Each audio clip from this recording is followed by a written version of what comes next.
নমস্কার, আর একটি ভিডিও আপনাদের কাছে তুলে ধরছি। নিশ্চয়ই আপনারা দেখে বুঝতে পারছেন যে কি সমস্যা ছিল দীর্ঘদিন মৎস্যজীবীদের, আর সেই মৎস্যজীবীদের সমস্যার সমাধান কিন্তু হতে চলেছে। বিশেষ করে যেখানে মরিগঙ্গা নদী রয়েছে, যেখানে হুগলি নদী রয়েছে, যেখানে হাতানিয়া দোয়ানিয়া থেকে শুরু করে একাধিক, অর্থাৎ সুন্দরবন মানেই আপনারা জানেন যে নদী বেষ্টিত এলাকা, অর্থাৎ যেখানে নদী বাদাবন সব মিলিয়েই সুন্দরবন। কিন্তু সমস্যা কোথায়? মৎস্যজীবীরা যখন গভীর সমুদ্রে মাছ ধরতে যান, তারপরে তখন মাছটা ধরে নিয়ে যখন ফেরত আসেন এবং তারা একটা নির্দিষ্ট জায়গায় ঘাটে যখন লাগান, সেক্ষেত্রে তাদের সমস্যা কোথায় হয়? তাদের জোয়ার ভাটার সঙ্গে কিন্তু তাদের চলতে হয়। আর সেক্ষেত্রে সমস্যা হয় যেখানে যেখানে মৎস্য বন্দরগুলি রয়েছে, বিশেষ করে কাকদ্বীপের যে মৎস্য বন্দরটি রয়েছে, সেখানে কিন্তু সব ট্রলারই যেতে পারে না বা সব নৌকো ওখানে পৌঁছতে পারে না। কারণ এই কারণেই সেখানে অতিরিক্ত পলি জমার ফলে নদীর নাব্যতা, অর্থাৎ নদী কিন্তু মজে গেছে, যার ফলে মরিগঙ্গা নদী মজে গেছে। সেখানে কিন্তু ট্রলার গিয়ে যে লাগবে সেটা কিন্তু লাগাতে পারবে না। সেক্ষেত্রে সরকারের পক্ষ থেকে বিশেষ ব্যবস্থা, অর্থাৎ এই হাতানিয়া দোয়ানিয়া যে নদীটা রয়েছে, একটু নদী দেখাতে বলবো। এই যে নদী রয়েছে, এই হাতানিয়া দোয়ানিয়া হচ্ছে নামখানা নারায়ণপুর এলাকার, একদিকে রয়েছে নামখানা গ্রাম পঞ্চায়েত আর এক পাশে রয়েছে নারায়ণপুর গ্রাম পঞ্চায়েত, কিন্তু মাঝখান দিয়ে চলে গেছে যা আন্তর্জাতিক জলসীমা হাতানিয়া দোয়ানিয়া নদী। এখানে বাংলাদেশি বাস থেকে একাধিক নৌকো যাতায়াত করে।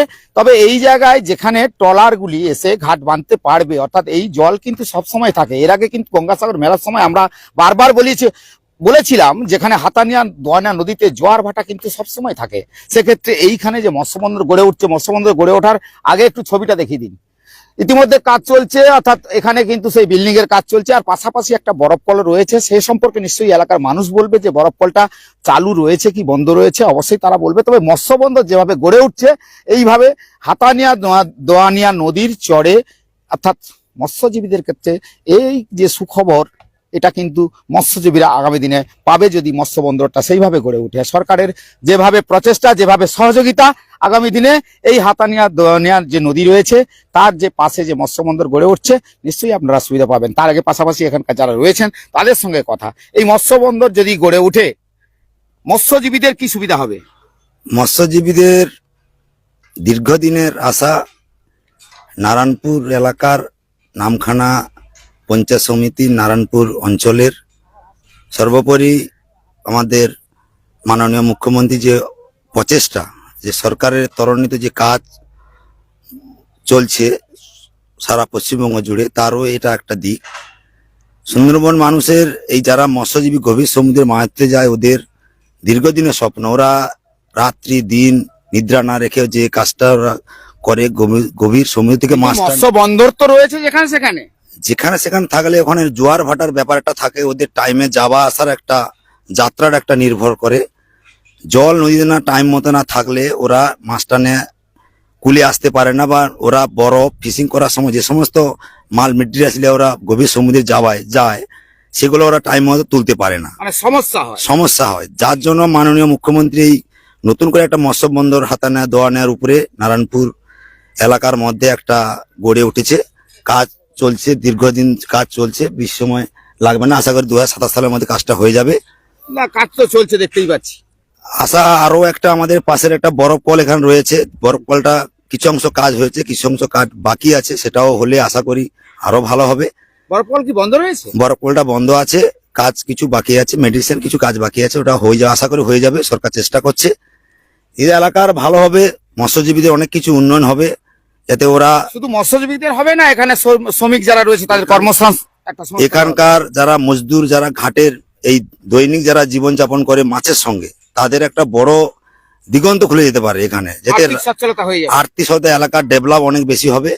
বিশেষ করে আমাদের এখানে ডাইডক ছিল না, এখানে যতগুলো মৎস্য বন্দর আছে, প্রত্যেকটা মৎস্য বন্দরের পাশে কোনো ডাইডক নেই। এটাই মুখ্যমন্ত্রী প্রচেষ্টা, যে নাদা ভাঙার বুকে একটা যে মৎস্য বন্দর হচ্ছে, এই মৎস্য বন্দরের পাশে একটা ডাইডক হচ্ছে, যেখানে প্রত্যেক দিন 60 থেকে 70 খানা ট্রলার উঠে লাভতে পারে। ট্রলারের কোনো যান্ত্রিক ত্রুটি হোক, ট্রলারের কোনো বডি মানে ইঞ্জিন, এটা কি সরকারিভাবে এটা সরকারিভাবে কাজটা পুরো গভর্নমেন্ট এর করছে।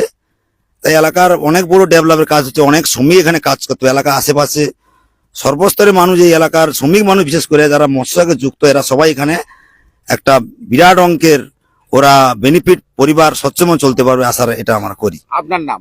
আমার নাম লালমোহন কয়াল, আমি এখানকার বাসিন্দা, স্থায়ী বাসিন্দা।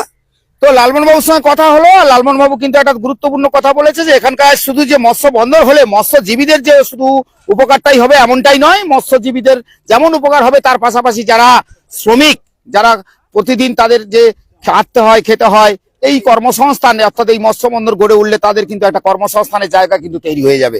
তবে এই যে কাজ চলছে দ্রুত গতিতে সেটা একটু দেখাতে বলবো, কারণ এই যে বিল্ডিং গুলো দেখছেন এখানে কিন্তু অনেকগুলো বিল্ডিং এর কাজ চলছে, তার পাশাপাশি সেটাও দেখতে পাচ্ছেন।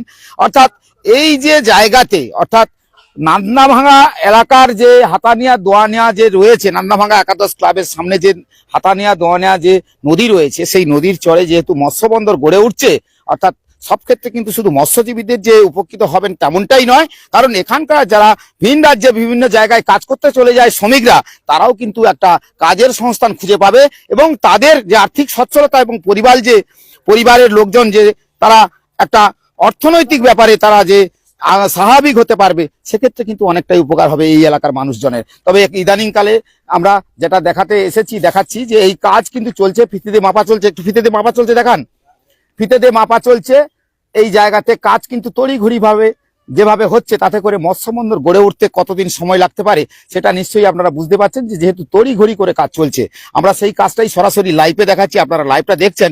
আপনি কোথা থেকে দেখছেন নিশ্চয়ই কমেন্ট করে জানাবেন। কাকদ্বীপের সব থেকে বড় একটা জায়গা রয়েছে কাকদ্বীপ, যেখানে হাটবাট রয়েছে, যেখানে মৎস্য বন্দর রয়েছে, সেখানে কিন্তু অনেক ট্রলারই সেখানে গিয়ে পৌঁছতে পারে না, কারণ সে জায়গায় পলি জমা হওয়ার ফলে যেখানে মৎস্য বন্দরে যেতে হলে যে ট্রলারগুলি গিয়ে ওখানে ঘাটে যে নোঙর করে থাকেন, তারা কিন্তু সময় মতন জোয়ার ভাটার ক্ষেত্রে তাদের অসুবিধে হয়। সেক্ষেত্রে এই মৎস্য বন্দর যে কতটা গুরুত্বপূর্ণ আর কতটা উপকার করবে মৎস্যজীবীদের, সেটা কিন্তু আপনারা দেখেই বুঝতে পারছেন। কারণ এই হাতানিয়া দোয়ানিয়া নদী রয়েছে, আর কাজ যেমন চলছে সেটা যেমন দেখালাম, হাতানিয়া দোয়ানির পাশাপাশি একটু দেখিয়ে দিই আপনাদেরকে, কারণ এটা সব থেকে গুরুত্বপূর্ণ জায়গা হচ্ছে এই নাদাভাঙার এই যে হাতানিয়া দোয়ানিয়ার যে নদীর চরটা, যেটা এখনো কাজ চলছে, এই জেসিবি রয়েছে, একটু দেখিয়ে দিই। তো এই যে দূরে দেখতে পাচ্ছেন ওই যে সেতুটা রয়েছে, একটু দূরে দেখুন, আপনি সেতুটা দেখতে পাবেন। এই যে সেতুটা রয়েছে এটা হচ্ছে গিয়ে সেই সেতু যেটা নামখানা এবং নামখানা থেকে অর্থাৎ নারায়ণপুর থেকে নামখানা যে হাতানিয়া দোয়ানিয়া যে নদীটা রয়েছে, সেই নদীর উপরে সেতু, অর্থাৎ একে অপরের যে বন্ধনটা করে দেওয়ার ফলে যাতায়াতের যে অসুবিধা হচ্ছে না, সেক্ষেত্রে কিন্তু অনেকটাই সুবিধা হয়েছে। দূর থেকে দেখা যাচ্ছে, অর্থাৎ কাছাকাছি রয়েছে 117 নম্বর জাতীয় সড়ক আর তার সেতু, আর তার পাশে এই ওই যে ট্রলারগুলি যেগুলো উঠে রয়েছে দেখতে পাচ্ছেন। আর এই নদীতে যাওয়া যায় আপনার, অর্থাৎ সাগরদ্বীপ যদি যান তাহলে কিন্তু এই নদী করে বেনুবন হয়ে আপনি গঙ্গাসাগর চলে যেতে পারেন। অর্থাৎ সব দিক দিয়ে কিন্তু এই যে মৎস্য বন্দর গড়ে উঠলে কতটা সুবিধা অসুবিধা সব কিন্তু আপনারা দেখেই বুঝতে পারছেন সরাসরি, যেহেতু আমরা লাইভটা দেখাচ্ছি। আর এখানের যে শ্রমিক মানুষ যাদের কর্মসংস্থান হবে সেটাও কিন্তু আমি বলে দিয়েছি, তবে আমরা দেখিয়ে দিলাম। আর দূরে একটা বরফকল রয়েছে, তা কিছু কাজকর্ম চলছে, সেটা সরকারিভাবে আবার হয়তো বরফকলটা খুলে যাবে, সেক্ষেত্রে মৎস্যজীবীদের আরো সুবিধা হবে, কারণ কাছেই বরফকল, কাছেই মৎস্য বন্দর, অর্থাৎ কাছেই ডক, সব মিলিয়ে যে এই মৎস্য বন্দরের যে গুরুত্বটা কতটা সেটা আপনারা নিজেই বুঝতে পারছেন, যে মৎস্য বন্দর গড়ে ওঠা মানেই কর্মসংস্থানের একটা জায়গা তৈরি হবে, অর্থাৎ কর্মের সচ্ছলতা বাড়ুক, কর্মক্ষেত্র ঠিকঠাক হোক এবং এখানকার শ্রমজীবী মানুষ শ্রমিকরা তারা তাদের কাজ পাক, এটা নিশ্চয়ই আপনি আমি সবাই চাইবো। অর্থাৎ যে ক্ষেত্রে আমরা বারে বারে একটা কথাই বলেছি, যে কর্মসংস্থান নিয়ে অনেক তর্ক বিতর্ক, সরকার পক্ষ বিরোধী পক্ষ সবাই কিন্তু একই কথা বলে, যে এখানে বিভিন্ন সমস্যায় ভুগতে হচ্ছে যে সমস্ত শ্রমিক মানুষ, তারা কাজের ক্ষেত্রে বিভিন্ন জায়গায় চলে যেতে হয়। সেক্ষেত্রে হয়তো আগামী দিনে এই সমস্ত ছোট ছোট বন্দরগুলি গড়ে উঠলে তাদের কিন্তু এই যে কর্মের সংস্থানটা হয়ে উঠবে। এই দেখতে পাচ্ছেন সিমেন্ট যে বইছে বা সিমেন্টের যে এখানে কাজকর্ম করছে, এরা শ্রমিক মানুষ, কিন্তু তাদের একটা কর্মসংস্থানের জায়গা কিন্তু এই বন্দর হওয়ার ফলে কিন্তু তাদের হচ্ছে। অর্থাৎ সব মিলিয়ে আপনারা বুঝতেই পারছেন যে কর্মসংস্থানে যেমন জায়গা তৈরি হচ্ছে, মৎস্যজীবীদের যেমন উপকার হবে, সব মিলিয়ে কিন্তু উন্নয়নটা হলো এই জায়গাতে, যদি এটা সম্পূর্ণ কাজটা শেষ হয়। অর্থাৎ এখনো কাজ চলছে, কাজ শেষ হতে কতদিন সময় লাগবে সেটা হয়তো আমরা ঠিকঠাক বলতে পারবো না, তবে এক্ষেত্রে দেখেছি যে কাজের ক্ষেত্রে কিন্তু তারা কিন্তু তড়িঘড়ি করে কাজ করার ব্যবস্থা করছে। এই দেখতেই পাচ্ছেন ইতিমধ্যে এই যে গোডাউনটা দেখতে পাচ্ছেন, এখানে কিন্তু কাজ চলছে। আর তার পাশাপাশি ওই দূরে দেখতে পাচ্ছেন সেখানেও অনেক শ্রমিকরা তারাও কাজ করছে। কাজ পাচ্ছেন তো, আপনারা কাজ করছেন তো? যেখানে এই বন্দর হলে আপনাদের কি সুবিধা হবে, যদি মৎস্য বন্দর গড়ে ওঠে, আপনারা তো শ্রমিক মানুষ, আপনাদের কি সুবিধা হবে, এদিকে তাকান, কি সুবিধা হবে? এই আমরা ধরো লঞ্চ থেকে আসি, ওইখানে থাকা যাবে রাত্রে ভিত্তে। যারা শ্রমিক মানুষ তাদের কি আর্থিক সচ্ছলতা হবে না? হ্যাঁ, 100 বার। কারণ এই বন্দর গড়ে উঠলে অনেক ক্ষেত্রেই দেখা গেছে যারা ভিন রাজ্যে কাজ করতে চলে যাচ্ছে শ্রমিকরা, তারা এখানে তো একটা কাজ পাবে। হ্যাঁ, আমরা তো কাজ করছি, পরিবার 2-3 নিশ্চিন্তে বছর। আপাতত থাকতে পারবে, হ্যাঁ কাছাকাছি, বাড়ির কাছাকাছি। হ্যাঁ, তো এখানে কত শ্রমিক কাজ করতে পারে এমন আপনার মনে হয়? এখন প্রায় 40 জনের মতো কাজ করছি। তাহলে এটা তো একটা কাজের ক্ষেত্র হলো, হ্যাঁ, ভালো কাজ হচ্ছে। ভালো কাজ হচ্ছে। হ্যাঁ। এটা কোন জায়গা? এটা নামখানা। নামখানা নান্দাভাঙ্গা, হ্যাঁ হাতানিয়া দোয়ানের পাশে। হ্যাঁ স্যার। কি নাম আপনার? গণেশ চন্দ্র সামন্ত।